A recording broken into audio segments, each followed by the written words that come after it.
अस्सलाम वालेकुम नाज़रीन, आप सबको वॉइस विरसा के अंदर बहुत बहुत खुश आमदीद। मेरा नाम है अहमद और आज की इस एपिसोड के अंदर हम डिस्कवर करेंगे लाहौर शहर के अंदर मौजूद मुख्तलिफ कनेक्शंस जो कि मुख्तलिफ फ़िल्मी शख्सियात के साथ जाके मिलते हैं। जैसा कि आप मेरे पीछे देख भी सकते हैं, मैं इस टाइम लाहौर शहर के अंदर ही मौजूद हूँ और आज हम लाहौर शहर की मुख्तलिफ जगहों के ऊपर जाएंगे और वहाँ पर मौजूद मुख्तलिफ कनेक्शंस ढूँढेंगे जो मुख्तलिफ फ़िल्मी शख्सियात के साथ इस शहर के रहे हैं और किस तरीके से मुख्तलिफ फ़िल्मी शख्सियात को इस शहर ने एक नया घर दिया। कुछ लोग यहीं पे पले बढ़े और किस तरह से एक पूरा करियर उन लोगों का जो है वो इस शहर के अंदर पैन आउट हुआ। और हम आपको कुछ उन लोकेशंस के ऊपर भी लेके चलेंगे जहाँ से उन शख्सियात का ताल्लुक़ रहा है या करंटली उनका ताल्लुक़ उस जगह से है। और इस एपिसोड के अंदर जो है हम आपको कोशिश करेंगे कि लाहौर का जो मौजूदा मौसम है, बाहर का मौसम है, अभी कुछ दिन पहले जो है नवरोज़ गुजरा है, तो उस निस्बत से हम आपको लाहौर की थोड़ी सी ग्रीनरी भी दिखा दें अपने इस प्रोग्राम के अंदर। तो आइए ग्रीनरी, हरियाली, लाहौर का मौसम और साथ साथ फ़िल्मी दुनिया की गुफ्तगू को इस एपिसोड के अंदर हम डिस्कस करेंगे और लाहौर के और पाकिस्तान के इन जनरल फ़िल्मी विरसे को डिस्कवर करने की कोशिश करेंगे।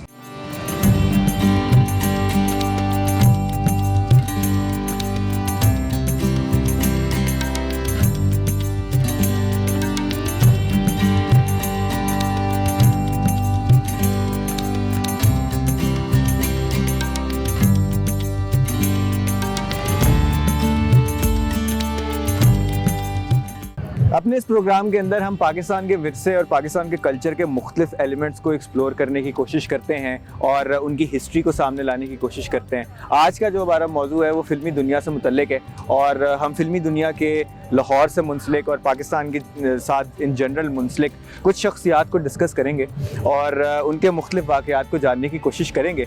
और जैसा कि मैंने पहले कहा कि हम आपको उन कुछ लोकेशंस पर भी लेके चलेंगे जिनके साथ जो है वो उन शख्सियात की एसोसिएशन रही है। लेकिन उससे पहले एक छोटा सा ब्रीफ हम एक ज़िक्र कर लेते हैं लाहौर के अंदर फ़िल्मी दुनिया की या फ़िल्मी इंडस्ट्री की डेवलपमेंट के बारे में।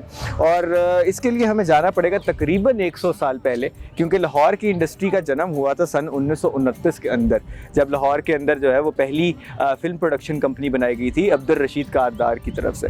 और उसके बाद से जो है वो लाहौर के अंदर फ़िल्में बनने का सफ़र शुरू हो चुका था। पहली फ़िल्म जो थी वो साइलेंट फ़िल्म थी और कई साल तक जो है वो साइलेंट फिल्में ही लाहौर के अंदर बनती रही। फिर आहिस्ता आहिस्ता जब फ़िल्मों की डिमांड बढ़ती रही लाहौर के अंदर, लाहौर के इर्द गिर्द पंजाब रीजन के अंदर और बल्कि पूरे हिंदुस्तान के अंदर जो है वो फ़िल्मी कल्चर आहिस्ता आहिस्ता डेवलप होता रहा, तो लाहौर की इंडस्ट्री भी आहिस्ता आहिस्ता बढ़ती गई और मज़ीद जो है वो फ़िल्म मेकर्स फ़िल्मी दुनिया में आने लगे। और इस टाइम के ऊपर जो है हम पहुंच जाते हैं तकरीबन सन 1945-1946 के करीब और पार्टीशन से बिल्कुल 1-2 साल पहले। तो इस टाइम के ऊपर जो है लाहौर के अंदर कुछ बड़े बड़े स्टूडियोज़ भी निकलना शुरू हो गए थे और इन बड़े बड़े स्टूडियोज़ के अंदर बड़ी बड़ी फ़िल्में बनने लगी। और इन स्टूडियोज़ में से कुछ स्टूडियोज़ जो हैं वो आज भी मौजूद हैं, जैसे कि जो है एवेन्यू स्टूडियो जो है वो आज भी मौजूद है और आप वहाँ जा सकते हैं, वहाँ एक्सप्लोर भी कर सकते हैं। वहाँ वो भी एक तारीख़ी विरसे का हिस्सा है जो फ़िल्मी दुनिया से मुतल्लिक है। लेकिन हम अपनी जो स्टोरी है इसको शिफ्ट करेंगे फ़िल्मी शख्सियात की तरफ और लाहौर से मुंसलिक, पाकिस्तान से मुंसलिक, लॉलीवुड से मुंसलिक जो है वो मुख्तलिफ शख्सियात की कहानियों को जानेंगे और साथ साथ जो है हम फ़िल्मी दुनिया की एवोल्यूशन के बारे में भी बात करते रहेंगे। तो नाज़रीन, पाकिस्तान जब बन गया 1947 के अंदर, उसके बाद जो है वो पाकिस्तान की फ़िल्म इंडस्ट्री आहिस्ता आहिस्ता जो है वो डेवलप होना शुरू हुई थी। जिस टाइम पे पार्टीशन हुई थी उस टाइम पर ज़्यादातर सिनेमाज़ जो पाकिस्तान के थे वो ईस्टर्न पाकिस्तान, जहाँ पे आज बांग्लादेश मौजूद है, वहाँ पर थे। लेकिन लाहौर के अंदर भी जल्द ही जो है वो सिनेमाज़ उभरना शुरू हुए मज़ीद तादाद के अंदर जितने पहले थे। पाकिस्तान बनने से पहले जो ज़्यादातर फ़िल्में लाहौर के इलाके में बन रही थी वो पंजाबी फ़िल्म इंडस्ट्री की होती थी और पंजाबी फ़िल्में ही ज़्यादातर यहाँ पर बनाई जा रही थी। लेकिन पाकिस्तान बनने के बाद जो है वो उर्दू फिल्में भी यहाँ पर बनाई जाना शुरू कर दी गई थी और यही वो दौर है जिसके अंदर पाकिस्तान की पहली कुछ बड़ी बड़ी फिल्में आई, जैसे कि सन 1950 के अंदर पाकिस्तान की पहली 25 हफ्ते पूरे करने वाली फ़िल्म लॉन्च हुई जिसका नाम था दो आंसू। और दो आंसू को एक बड़ी इंपॉर्टेंट माइलस्टोन फिल्म भी समझा जाता है पाकिस्तान की तारीख में। इसके बाद जो है सन 1954 के अंदर एक फ़िल्म आई सस्सी, जिसने 50 हफ्ते सिनेमा के ऊपर पूरे किए। और मतलब इस तरह से जो है वो आहिस्ता आहिस्ता एक फ़िल्मी कल्चर पाकिस्तान के अंदर जो है एक नए मुल्क के अंदर डेवलप होना शुरू हुआ। और लाहौर उसके सेंटर के ऊपर था, क्योंकि जितनी भी मेजर इंडस्ट्री के लोग थे, डायरेक्टर्स, सेट डिज़ाइनर्स और प्रोड्यूसर्स वगैरह, वो आहिस्ता आहिस्ता यहाँ पर ही अपने डेरे डाल रहे थे। और यही वो दौर है जिसके अंदर बहुत सारी फ़िल्में बनी, जिसके अंदर इंतज़ार एक बड़ी मशहूर फ़िल्म है 50s के अंदर, जिसके अंदर संतोष कुमार साहब और नूरजहां जो थी उन्होंने अपने एक्टिंग के जलवे दिखाए। इसी तरह कई फ़िल्में यहाँ पे बनती रहीं और इस दौर के जो सबसे बड़े स्टार्स थे उनमें यही लोग शामिल थे, संतोष कुमार, दर्पण साहब और नूरजहां मैडम नूरजहां। और इसी दौर के बाद जो है आता है वो दौर जिसके अंदर Pakistani film industry golden era में अपने जाती है, और ये दौर है 60s का। और इसी दौर के अंदर आप जो गोल्डन दौर और सुनहरे दौर की बातें सुनते हैं पाकिस्तान की फ़िल्म इंडस्ट्री और लाहौर की फ़िल्म इंडस्ट्री से मुतालिक, वो इसी दौर से मुंसलिक हैं। नाज़रीन, जैसे कि आप मेरे पीछे जो मौजूद फूल हैं उनसे ये अंदाज़ा लगा सकते हैं कि इस टाइम पे बहार अपने पूरे जोबन के ऊपर आ चुकी है लाहौर के अंदर, और यही जो है वो गोल्डन पीरियड होता है, गोल्डन सीज़न होता है साल का। इसी तरह अब हम बात करते करते पाकिस्तानी फ़िल्म इंडस्ट्री के भी गोल्डन एरा तक पहुँच चुके हैं। 1960s का दौर, ये वो दौर है जिसके अंदर कई बहुत बड़ी बड़ी फ़िल्में जैसे कि नायला, लाखों में एक वगैरह जो है वो रिलीज़ हुई थी। और इसी दौर के अंदर पाकिस्तान के चंद सबसे बड़े बड़े सुपरस्टार्स जैसे कि वहीद मुराद, शमीम आरा और मोहम्मद अली जैसे जो फ़नकार हैं, उनका जो उरूज है वो आना शुरू हुआ था। और इस दौर के अंदर लाजवाब काम हुआ है पूरे पाकिस्तान के अंदर, और स्पेशली लाहौर के अंदर, क्योंकि जो लाहौर की इंडस्ट्री थी वो एक तरह से हब बन चुकी थी। और आपने जैसे नाम सुन भी रखा होगा लॉलीवुड। अब वैसे तो खैर इस बात की कोई इतनी ज़्यादा सेंस नहीं बनती, लेकिन चूँकि अमेरिका की फ़िल्म इंडस्ट्री का नाम हॉलीवुड इस निस्बत से है कि वो हॉलीवुड जो लोकेशन है वहाँ पर मौजूद है। और इसी तरह जो है वो बॉलीवुड का नाम इसलिए बॉलीवुड पड़ गया कि वो बॉम्बे के अंदर मौजूद थी। इसी तरह जो है वो लाहौर की इंडस्ट्री का नाम जो है वो फिर लॉलीवुड रख दिया गया, क्योंकि ये लाहौर से थी। तो इस तरह जो है वो नाम भी बन गया इसका पूरी इंडस्ट्री का एक तरीके से। और जो पाकिस्तान की पूरी जो मेजर फिल्म इंडस्ट्री थी वो सेंटर हो गई लाहौर शहर के अंदर, और यहाँ से ही वो सारी लाजवाब फिल्में जो हैं वो बनाई जाती रहीं और रिलीज़ की जाती रहीं।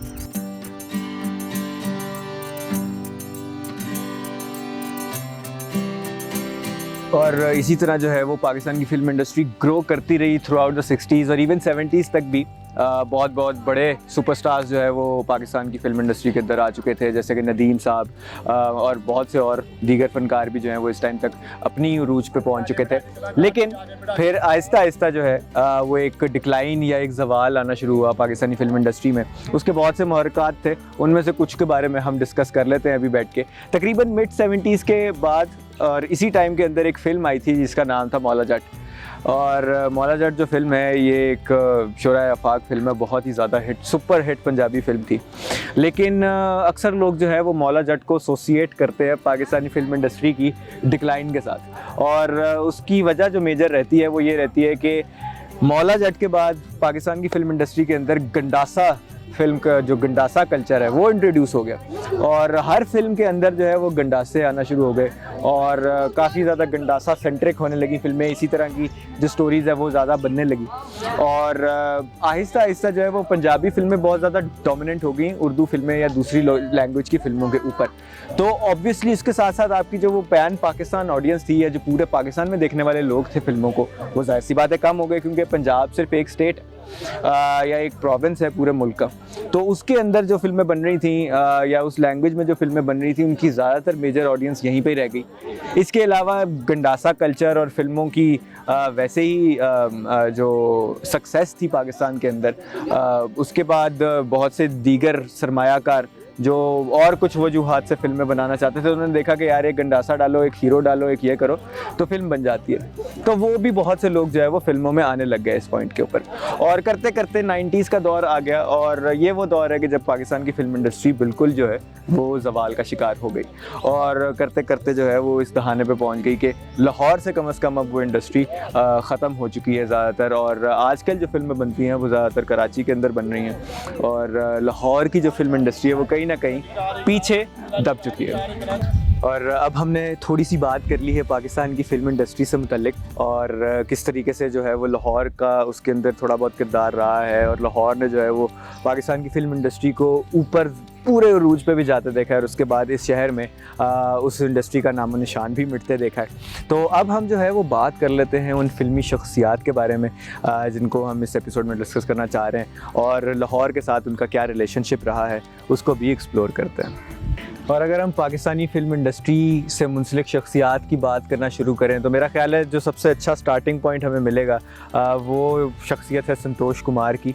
और संतोष कुमार पाकिस्तान की फ़िल्मी इंडस्ट्री के पहले बड़े रोमांटिक सुपरस्टार थे, और उनका स्टारडम जो है वो एक तरीके से आप समझ लीजिए पाकिस्तानी फ़िल्म इंडस्ट्री की एक अलामत भी था।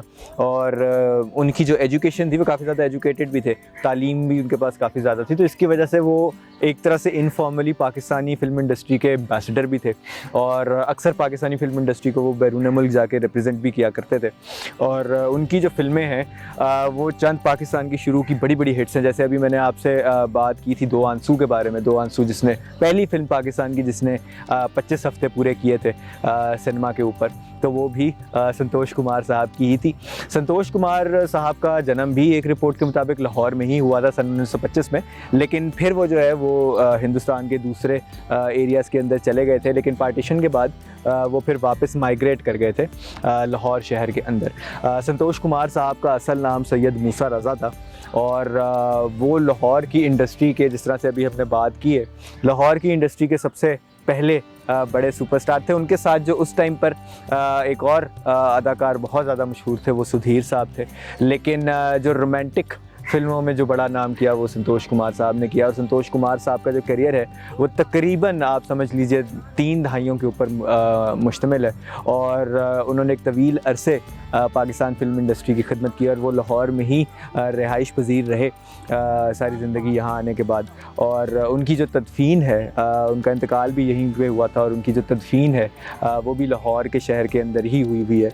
और वो जिस जगह पे उनकी कब्र है वो मुस्लिम टाउन है, उस जगह को मुस्लिम टाउन कहते हैं, उसके कब्रिस्तान में, मेन कब्रिस्तान में उनकी तदफीन हुई है। लेकिन संतोष कुमार साहब के साथ ज़िक्र का आगाज़ करने का मकसद ये था कि हम एक तरीके से जो सबसे बड़े सुपरस्टार, पहले सबसे बड़े सुपरस्टार थे पाकिस्तान की इंडस्ट्री के, उनको एक तरीके से खराज तस्लीम भी पेश कर सकें, और उनके नाम की बरकत से जो है अपनी बाकी की एपिसोड को भी आगे बढ़ा सकें। और अगर यहाँ पर हमने संतोष कुमार साहब की बात की है तो यहाँ पर हमें उनके भाई दर्पण की भी बात ज़रूर कर लेनी चाहिए। दर्पण भी अपने दौर के जो है बहुत बड़े सुपरस्टार थे और बहुत बड़े फिल्म स्टार थे। लॉलीवुड के ज़माने के जो अर्लीस्ट कुछ बड़े बड़े सुपरस्टार रोमांटिक हीरोज़ थे उनके अंदर दर्पण का भी शुमार होता था। दर्पण का असल नाम सैयद इशरत अब्बास था, और जैसे कि मैंने अभी आपको बताया कि वो संतोष कुमार साहब के छोटे भाई थे। बहुत सी मशहूर फ़िल्में जो लॉलीवुड की 50s और 60s के दौर की हैं उनके अंदर उन्होंने अपने अदाकारी के जौहर जो है वो दिखाए हैं। उनकी कुछ मशहूर फ़िल्मों के अंदर जो है वो साइका एक बहुत मशहूर फ़िल्म है 1960s की। इसके अलावा कैदी के अंदर भी वो मौजूद थे, एक फ़िल्म थी कैदी। एक फ़िल्म बाजी, वो भी काफ़ी मशहूर फ़िल्म है लॉलीवुड की। तो इस तरह से जो है वो दर्पण साहब भी एक बहुत ही मशहूर अदाकार थे उस दौर के, और वो भी अपने बड़े भाई की तरह यहाँ लाहौर से ही ताल्लुक़ रखते थे पार्टीशन के बाद, और इसी शहर के अंदर जो है वो बिलाखिर उनकी तदफीन हुई, और वो भी मुस्लिम टाउन कब्रिस्तान लाहौर के अंदर ही मदफून है। जब भी हम बड़े बड़े सुपरस्टार्स की बात करते हैं, फ़िल्मी सितारों की बात करते हैं, तो आमतौर पे हमारी जो निगाह है, जो हमारा पूरा ध्यान है वो अक्सर सिर्फ मेल सुपरस्टार्स की तरफ चला जाता है। लेकिन पाकिस्तान की इंडस्ट्री में और लॉलीवुड की इंडस्ट्री, लाहौर की इंडस्ट्री के अंदर एक बहुत बड़ा नाम जो पाकिस्तान के गोल्डन पीरियड ऑफ सिनेमा के अंदर बहुत उभरते हुए सितारे की तरह निकला था, वो था मैडम शमीम आरा का नाम। और शमीम आरा जो हैं वो पाकिस्तान की लीडिंग फ़नकारों में से एक हैं, फ़िल्मी दुनिया से जो ताल्लुक़ रखते थे, ना सिर्फ एज एन एक्टर बल्कि उन्होंने बहुत सारी फ़िल्में जो है वो बाद में डायरेक्ट भी की, और हम उनके बारे में भी बात करते हैं। लेकिन एक तरह से शमीम आरा जो थी वो पाकिस्तानी फ़िल्म इंडस्ट्री की थ्रू आउट द 60s का जो पूरा एरा था, एक वो पहचान थी कि ये जो है ये पाकिस्तानी फ़िल्म इंडस्ट्री का जो है वो फ़ीमेल चेहरा है। और उन्होंने बहुत सारी हिट फ़िल्में की हैं। उनकी जो चंद बहुत मशहूर फ़िल्में हैं उनके अंदर एक फ़िल्म साइका भी है, लाखों में एक भी उनकी एक काफ़ी मशहूर फ़िल्म है। और मैडम ने उनके लिए बहुत सारे गाने भी गाए हैं, मैडम नूर जहां ने। और शमीम आरा की जब बात आती है तो शमीम आरा एक तरीके से वक्त से पहले बहुत सारा ऐसा काम कर रही थी जो उनके जाने के बहुत टाइम बाद या उनके फ़िल्मी दुनिया से रिटायर हो जाने के बहुत अरसे बाद तक भी पाकिस्तान के अंदर क्या बॉलीवुड के अंदर भी बहुत से लोग रेप्लिकेट नहीं कर पाए। उनकी एक सीरीज़ थी, एक डायरेक्टोरियल वेंचर था उनका, जिसके अंदर मिस हांगकॉन्ग, मिस सिंगापुर और इस किस्म की जो उन्होंने फ़िल्में बनाई, जिसके अंदर लीड फ़ीमेल कैरेक्टर को लेके उन्होंने एक्शन फ़िल्म्स बनाई थी। ये काफ़ी सारी फ़िल्म्स हैं, एक काफ़ी लंबी सीरीज़ थी उनकी, जिसके अंदर उन्होंने ये फ़िल्म बनाई। इसके अलावा उन्होंने डायमंड जुबली फ़िल्म्स जैसे कि मुंडा बिगड़ गया, ये भी उन्होंने डायरेक्ट की हुई है। और उनका जो डायरेक्शन का करियर है शमीम आरा का, वो भी तकरीबन 3 दहाइयों के ऊपर फैला हुआ है। और अगर उनका हम पूरा करियर देखें तो उनका तकरीबन आप अंदाज़ा लगा लेंगे 40 से 50 साल तक उनका पूरा फ़िल्मी करियर जो है वो स्पैन करता है। और उनकी खिदमात बहुत ज़्यादा हैं पाकिस्तान की फ़िल्म इंडस्ट्री, लाहौर की फ़िल्म इंडस्ट्री के साथ। और लाहौर के साथ उनका बड़ा गहरा ताल्लुक़ है क्योंकि वो लाहौर में ही रहती रही हैं, काफ़ी अर्सा जो है वो लाहौर में ही रही हैं अपनी ज़िंदगी का। और यही मेन इंडस्ट्री थी, यहाँ पर ही थी लॉलीवुड। तो उन्होंने बहुत सारा काम किया है इसी शहर के अंदर। और बहुत ही हम्बल बिगिनिंग्स थे उनके। पार्टीशन से पहले उनकी पैदाइश जो है वो उत्तर प्रदेश के अंदर हुई थी, जो कि इंडिया की स्टेट है एक आज के दौर में। और वो हादसाती तौर पे जो है वो फ़िल्म के अंदर आई। वो लाहौर में किसी को यहाँ पे मिलने आए हुए थे, अपने किसी रिलेटिव्स को। फिर इस तरीके से उन्हें एक ऑफ़र हुई। पहले शुरू में वो थोड़ी सी हिचकिचाई, फिर उन्होंने जो है वो फिर आखिरकार एक्सेप्ट की। और इस तरीके से जो है एक सफ़र शुरू हुआ एक ऐसी शख्सियत का जिन्होंने लाहौर की इंडस्ट्री को और पाकिस्तान की इंडस्ट्री को बहुत कुछ दिया, एज एन एक्टर भी, एज अ डायरेक्टर भी, और एज अ प्रोड्यूसर भी।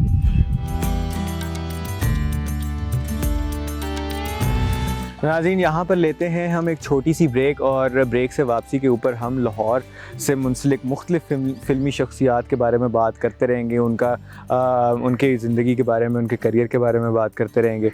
और कुछ ऐसी जगहों पे भी आपको जो है वो लेके जाएंगे जो उनसे मुंसलिक हैं या उनका उनसे कोई ताल्लुक़ रहा है। तो स्टे विद अस, और ब्रेक से वापस आके हम लाहौर की फ़िल्मी दुनिया से मुंसलिक मुख्तलिफ सितारों की कहानी को एक्सप्लोर करने का सफ़र जारी रखेंगे।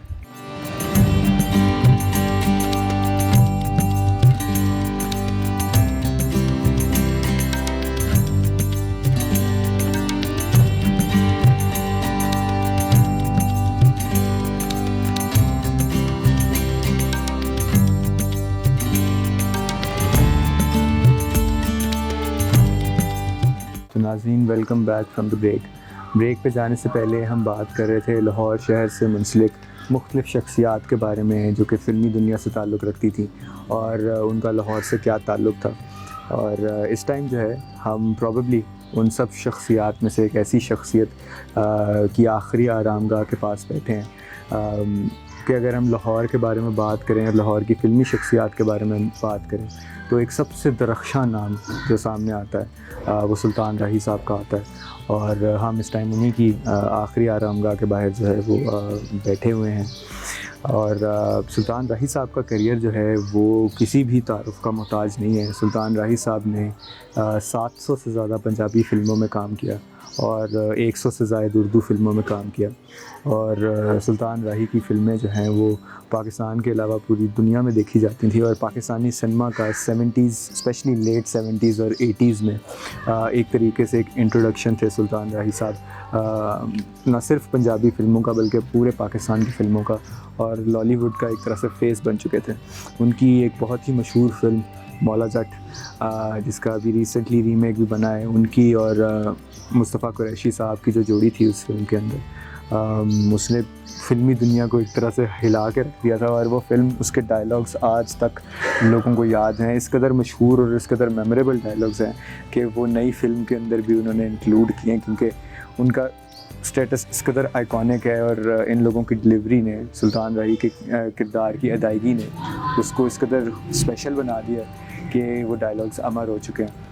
सुल्तान राही साहब की अगर हम बात करें तो सुल्तान राही साहब एक एक्टर के अलावा एक बहुत बड़े फिलैंथ्रोपिस्ट भी थे, और सुल्तान राही से मुंसलिक बहुत सारे वाक़यात जो है वो हमें सुनने को भी मिलते हैं। कहा जाता है कि जब सुल्तान राही साहब का इंतकाल हुआ था तो उसके बाद बहुत से ऐसे लोग, गरीब लोग, बेयारो मददगार लोग जो अचानक से आए उनके जनाजे पे या उनके मरने के कुछ अर्से बाद आते रहे उनके घर, और पता लगा कि सुल्तान राही साहब इतने सारे लोगों की बैक चैनल्स में मदद करते रहे हैं, छुप छुप के मदद करते रहे हैं, किसी को कभी बताया नहीं कि हम लोग जो है या मैं किसी की मदद कर रहा हूँ। वो उनके जाने के बाद दुनिया को रियलाइज़ हुआ कि सुल्तान राही साहब कितने ज़्यादा घरों का जो है वो चूल्हा चला रहे थे, और इससे ये भी अंदाज़ा होता है कि सुल्तान राही साहब जितने अजीम फ़नकार थे उतने ही अजीम वो इंसान भी थे।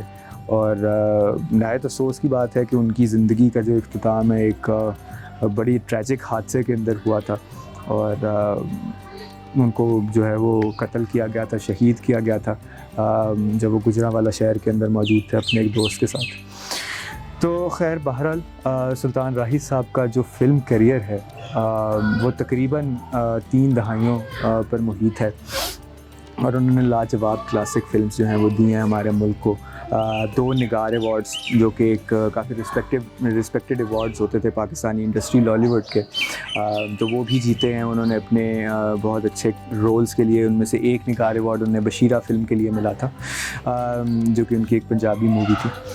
तो सुल्तान राही साहब लोगों के दिलों में भी ज़िंदा थे। लाहौर की एक बहुत मशहूर शख्सियत थे जब वो ज़िंदा थे, और उसके अलावा वो अवार्ड शोज़ में भी काफ़ी कामयाबी उन्होंने हासिल की। तो एक तरीके से न सिर्फ लाहौर की फ़िल्मी इंडस्ट्री के बल्कि लाहौर की ज़िंदगी के हवाले से लाहौर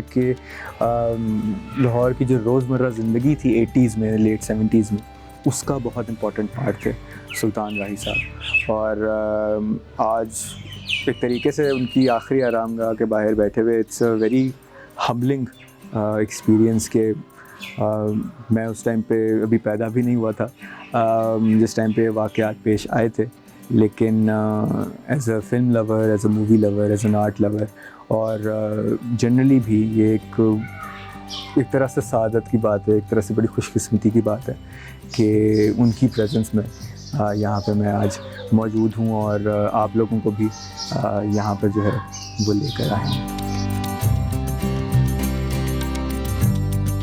तो नाज़रीन, अगर हम लाहौर की बात कर रहे हैं, लाहौर से मुंसलिक फ़िल्मी शख्सियात की बात कर रहे हैं, तो बहुत सी ऐसी शख्सियात हैं जो कि पार्टीशन के वक्त जो है पाकिस्तान से इंडिया चली गई थी। तो थोड़ी सी बात अब हम उन शख्सियात की भी कर लेते हैं, और इस सिलसिले में हम सबसे पहले पहुंचे हैं लाहौर के इलाके गवाल मंडी के अंदर। और ये आप मेरे पीछे एक नहायत खूबसूरत इमारत देख रहे हैं इस टाइम पे।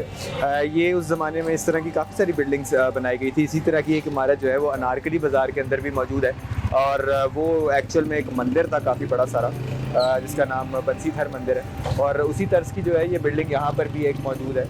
और हम बिल्कुल इस टाइम पे जिस गली के एंड पे खड़े हुए हैं, इस गली का नाम है कृष्णा गली नंबर 5, और ये आज भी अपने प्री पार्टीशन नाम से ही जानी जाती है। यहाँ पर बहुत सारी गलियाँ ऐसी हैं, यहाँ पे एक सीरीज़ जो है गलियों की, उनका नाम प्रेम गली भी है। तो जो प्रेम गलियाँ हैं उनके भी काफ़ी सारे नंबर हैं। तो ये सारी गलियाँ जो हैं अपने ओरिजिनल नामों से ही जानी जाती हैं यहाँ पर आज भी, और प्री पार्टीशन कल्चर जो लाहौर का है यहाँ पे आपको उस तरीके से महफूज नज़र आएगा। लेकिन अभी हम जिस पर्टिकुलर शख्सियत की यहाँ पर बात करने के लिए आए हुए हैं इस टाइम पर, उनको आप शायद जानते होंगे, अगर आप पुरानी बॉलीवुड फिल्में देखते रहे हैं तो उनको आप ज़रूर जानते होंगे। ख़ासतौर पे विलनस कैरेक्टर्स के अंदर आपने उन्हें अक्सर देखा होगा, और उनका एक बड़ा मशहूर डायलॉग है बॉबी फिल्म का, मेरा नाम है प्रेम चोपड़ा, और वो बड़ा मशहूर हुआ था वो डायलॉग। और मुझे अभी जो है वो मैंने बड़े बुरे तरीके से बोला, लेकिन ये बहुत मशहूर डायलॉग है। और उनका नाम भी प्रेम चोपड़ा ही था, उस फिल्म में भी प्रेम चोपड़ा नाम था और उनका असल में भी प्रेम चोपड़ा नाम था। और उनकी पैदाइश यहीं लाहौर में इसी कवाल मंडी के इलाके में हुई थी, और हम उनके घर से एक्चुअली काफ़ी करीब खड़े हुए हैं इस टाइम पर कृष्णा गली नंबर 5 में। तो आइए उनके घर की तरफ चलते हैं, उनका घर भी आपको दिखाते हैं, और साथ साथ उनकी थोड़ी बहुत बात भी करते हैं कि उनकी स्टोरी रही, और लाहौर से जाने के बाद कैसे वो आखिर बॉलीवुड तक पहुँचे और इतने मशहूर एक्टर बने। तो नाज़रीन, इस टाइम पे आप मेरे पीछे जो कदीमी घर देख रहे हैं और उसकी लकड़ी का जो काम देख रहे हैं आप बाहर, ये है घर प्रेम चोपड़ा साहब का, जहाँ पर उन्होंने अपनी ज़िंदगी के शुरुआत के कुछ साल गुजारे थे। और पार्टीशन से पहले जो लाहौर में रह रहे थे तो वो इसी घर के अंदर रहते थे। अगर हम इस घर के आर्किटेक्चर के ऊपर थोड़ी सी नज़र डाल लें तो आपको इसके ऊपर इस तरह के काफ़ी सारे घर पुराने लाहौर में या लाहौर के वो इलाके जो पार्टीशन से पहले के आबाद हुए हैं उनके अंदर आपको इस तरह का आर्किटेक्चर काफ़ी ज़्यादा कॉमन नज़र आएगा। और जिस तरह अभी हमने बाहर उस बिल्डिंग के पीछे देखा था कि सेंटर में एक ये इस तरह से गोल किस्म की या गोलाई के अंदर जो है वो एक खिड़की बनाई जाती है जो कि बिल्कुल घर के बीचों बीच होती थी ऊपर वाली मंजिल के अंदर। और ये स्टाइल काफ़ी ज़्यादा कॉमन है। मैंने आपको एक और एग्जांपल भी दी थी कि अनारकली बाज़ार में भी इस तरह की एक बिल्डिंग है और ये वो बिल्डिंग्स हैं जो सर्वाइव कर रही हैं आज तक। बहुत सारी ऐसी बिल्डिंग्स होंगी जो अब ख़त्म हो चुकी हैं और आज के दौर में अब बाकी नहीं रही, लेकिन ये जो है एक तरह से आप समझ लीजिए कि पुराने आर्किटेक्चर की जो है वो कुछ बाकियात हैं। और अगर आप उसके ऊपर देखेंगे तो वहाँ से भी आपको अंदाज़ा होगा कि घर काफ़ी पुराना है, क्योंकि यहाँ पे पुरानी ईंटें जो है वो अभी भी आपको दिख रही होंगी और लकड़ी का काफ़ी सारा काम दिख रहा है। तो ये है वो गली जिस गली के अंदर प्रेम चोपड़ा साहब पले बड़े। और जब पार्टीशन का वक्त आया तो फिर वो यहाँ से चले गए शिमला। शिमला उस टाइम पर इंडियन पंजाब में शहर हुआ करता था। आजकल वो हिमाचल प्रदेश एक इंडियन स्टेट है, उसका कैपिटल है। तो वहाँ चले गए और लाहौर से बहुत सारे लोग जो है वो जो हिंदू बरादरी के लोग थे उन्होंने शिमला माइग्रेशन की थी यहाँ से, उसी में वो भी शामिल थे। लाहौर का एक बहुत बड़ा नाम लाला लाजपत राय, उनका यहाँ पर एक स्टैचू हुआ करता था लाहौर में। तो हिंदू कम्युनिटी जब यहाँ से गई तो वो लाला लाजपत राय का स्टैचू भी लाहौर से ले गए और वो स्टैचू आज भी शिमला के अंदर लगा हुआ है। तो ये एक कनेक्शन है लाहौर का और शिमला का, जिसके अंदर प्रेम चोपड़ा साहब भी जो है वो फिट बैठते हैं। और फिर उसके बाद ऑब्वियसली जो है वो बॉलीवुड चले गए और मुंबई चले गए, वहाँ जाकर उन्होंने बहुत नाम कमाया फ़िल्मों में। लेकिन अगर हम उनके कनेक्शंस देखें और लाहौर के साथ जो फ़िल्मी शख्सियात के कनेक्शंस हैं तो उसमें उनका नाम भी आता है, जो कि मशहूर अदाकारों में, मशहूर फनकारों में शुमार किए जाते हैं।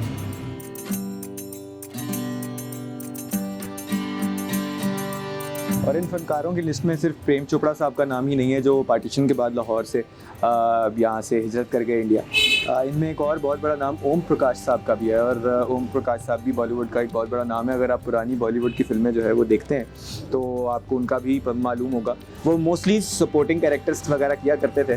तो उनकी एक बहुत मशहूर फिल्म है चुपके चुपके, उसमें जो है उन्होंने किरदार अदा किया था। इसके अलावा बहुत सी और फिल्मों में उन्होंने काम किया है। और ओम प्रकाश साहब की पर्सनालिटी बहुत ज़्यादा मशहूर थी बॉलीवुड के सर्कल्स में, लेकिन उनका ताल्लुक भी लाहौर से ही था। और लाहौर का जो लोहारी गेट है या लाहौरी गेट है, वहाँ से वो ये हिजरत करके गए थे। उनके जो है वो एग्जैक्ट घर का आज के दौर में हमें मालूम नहीं है, लेकिन अगर हम यहाँ पर आए हैं ओल्ड लाहौर में, पुराने लाहौर की गलियों के अंदर, तो I think it's very important कि हम उनका नाम भी लें, क्योंकि एक और बहुत इंपॉर्टेंट शख्सियत है जिनका ताल्लुक़ लाहौर से था, फिल्मी शख्सियत जिनका ताल्लुक़ लाहौर से था। तो नाज़रीन, हम लाहौर से मुंसलिक फ़िल्मी शख्सियात की बात करते करते इस टाइम पे लाहौर के इलाके मोची दरवाज़े की एक छोटी सी गली के अंदर मौजूद हैं। और ये वो जगह है मोची दरवाज़ा जिसकी गलियों में एक ज़माने में एक बहुत बड़े फ़नकार बरसगीर के रहा करते थे, जिनको आपने शायद बहुत सारी फ़िल्मों में एज अ विलन देखा होगा। कभी किसी लड़की के बाप के तौर पे, कभी किसी गुंडे के तौर पे, कभी किसी स्मगलर के तौर पे, कभी किसी अंदाज में, कभी किसी अंदाज में। और उन्होंने बेशतर बहुत ज़्यादा फिल्में कर रखी हैं अपने करियर के अंदर। और वो एक ज़माने में यहाँ पे रहा करते थे। उनका नाम है प्राण। और प्राण साहब जो है वो विलन का, अगर हम किसी भी विलन का नाम लें पाकिस्तान के अंदर या इंडिया के अंदर बनने वाली फ़िल्मों में मशहूर तरीन विलन्स के अगर हम नाम लें तो उसमें प्राण साहब का नाम जो है वो सर फहरिस्त आता है। लेकिन प्राण साहब हमेशा से एक विलन के तौर पे काम नहीं कर रहे थे, बल्कि उनका जब फिल्मी करियर शुरू हुआ तो वो बाकायदा हीरो थे फिल्मों में। और एक और बड़ी इंटरेस्टिंग बात, उन्होंने अपनी पहली फिल्म मैडम नूरजहां के साथ की थी सन 1941 के अंदर। उस फिल्म का नाम था यमला जाटा और वो फिल्म बनाई गई थी पंजाबी लैंग्वेज के अंदर। और वो दोनों नूर जहां और प्राण साहब की जो है वो डेब्यू फिल्म थी। और पार्टीशन से पहले एक्चुअली प्राण साहब जो है वो तकरीबन 22 फिल्में जो है वो लाहौर के अंदर कर चुके थे। और उन 22 फिल्मों के अंदर जो है वो काफ़ी सारी हिट फिल्में भी थी, जिनमें से एक यमला जट बजाते खुद एक बहुत हिट फिल्म थी। और इसके बाद उन्होंने और बेशतर पंजाबी फिल्में जो है वो यहाँ पर रहते हुए की। अब इसकी बड़ी इंटरेस्टिंग स्टोरी है कि वो किस तरीके से फिल्मों के अंदर आए, क्योंकि प्राण साहब की जो पैदाइश है वो दरअसल लाहौर की नहीं बल्कि दिल्ली की थी। और वो लाहौर में आए थे फ़ोटोग्राफी का काम सीखने, और वो फोटोग्राफर बनने के लिए यहाँ आए थे। यहाँ एक दुकान पे काम किया करते थे, तो यहीं मोची दरवाजे के अंदर उनकी रिहाइश थी। और एक दिन जो है वो पान खाने गए हीरा मंडी के इलाके के अंदर, और वहाँ पान ही खा रहे थे किसी पान की दुकान के बाहर के एक राइटर उस ज़माने के वली मोहम्मद, उन्होंने उनको देखा, उन्होंने उनकी शक्ल देखी, उन्हें कुछ नज़र आया उनकी शक्ल के अंदर, तो उन्होंने उन्हें कार्ड दिया, उन्हें कहा कि मेरे पास आना, तुम्हें फिल्म में काम दूंगा। फिर जो है वो प्राण साहब किसी वजह से नहीं गए, फिर कहीं दोबारा उनकी वली मोहम्मद साहब के साथ मुलाकात हुई तो बड़े शर्मिंदा होकर जाने लगे, तो उन्होंने पकड़ लिया। खैर उन्होंने बड़ी मुश्किल से उन्हें कन्विंस किया कि आ जाओ, और फिर प्राण साहब ने जो है इस बात का फैसला किया कि वो फिल्मों में काम करेंगे, और फिर इस तरह उन्हें यमला जट के ज़रिए से ब्रेक मिली। और जब पार्टीशन हुई इस ज़माने में प्राण साहब बाकायदा एक बड़े हीरो थे पंजाबी फिल्मों के, लेकिन फिर जब वो इंडिया चले गए मुंबई, तो वहाँ वो बहुत सालों तक जो है वो स्ट्रगल करते रहे, और उन्हें कई सालों तक कोई ख़ास काम नहीं मिला वहाँ जाकर। फिर आहिस्ता आहिस्ता जो है उन्हें विलन के कैरेक्टर के तौर पे जो उनकी इवेंचुअल पहचान बनी फिल्मी दुनिया के अंदर एज अ विलन, तो वो फिर उन्हें ऐसा ऐसा विलनस किरदार जो है वो मिलना शुरू हुए। और उन्होंने बहुत सारी फिल्में की हैं, उन्होंने मधुमती की है, उन्होंने और बहुत सारी फिल्में की हैं, लेकिन उनकी एक जो शोरा आफाक फिल्म जिसके अंदर उनका कैरेक्टर थोड़ा सा डिफरेंट था वो है जंजीर। और जंजीर एक और बहुत ही ब्लॉकबस्टर इंडियन फिल्म रही है। और प्राण साहब भी बाकी जितने भी फनकारों की हमने बात की उनकी तरह लाहौर से ही ताल्लुक़ रखते थे, काफ़ी गहरा ताल्लुक़ रखते थे, या एटलीस्ट उनकी जो फिल्मी करियर था उसका ताल्लुक़ या उसका आगाज़ जो है वो लाहौर शहर से ही हुआ था। और बिलखसूस जिस जगह पे हम खड़े हैं लाहौर में इस टाइम, मोची दरवाज़ा, बिल्कुल मोची दरवाजे का जो एंट्रेंस है मेन, उसके साथ ही एक ग्राउंड मौजूद है जहाँ पर हम इस टाइम पे खड़े हैं। और इन्हीं गलियों में जो है तकरीबन 7 से 8 साल प्राण साहब ने गुजारे हैं, और अपनी मुख्तलिफ फ़िल्में जो है तकरीबन 22 फिल्में उन्होंने यहाँ पर की पंजाबी ज़बान की, इससे पहले कि वो इंडिया चले गए। नाज़रीन, यहाँ पर हम अपनी उस खोज का इख्तिताम करते हैं जिसके अंदर हमने मुख्तलिफ जो लाहौर से ताल्लुक़ रखने वाली शख्सियात थी, फ़िल्मी शख्सियात, उनके बारे में मुख्तलिफ कहानियाँ जानने की कोशिश की, और उनसे मुंसलिक जो है वो मुख्तलिफ इमारतें या इलाके जो है उनको एक्सप्लोर करने की कोशिश की, और उनकी कहानियों को डिस्कस किया। तो वो सफ़र जो है हम यहाँ पर उसका इख्तिताम करते हैं। उम्मीद करते हैं कि आपको ये एपिसोड जो है वो बहुत अच्छी लगी होगी, और आपने इसमें से बहुत कुछ सीखा भी होगा। और उम्मीद करते हैं कि आप जो है हमारी अगली एपिसोड्स भी जो है इसी शौक़ से देखते रहेंगे। अगली बार हम हाजिर होंगे किसी और टॉपिक के साथ, किसी और मौजू के साथ, और कुछ और चीज़ों को डिस्कस करेंगे, पाकिस्तान के विरसे, पाकिस्तान के शहरों के विरसे, पाकिस्तान की तारीख़ और पाकिस्तान के शहरों की तारीख़ से मुतल्लिक। तो तब तक के लिए हमें इजाज़त दीजिए, अपना बहुत बहुत ख्याल रखिए, हमें दुआ में याद रखिए, और खुदा ने के बाद।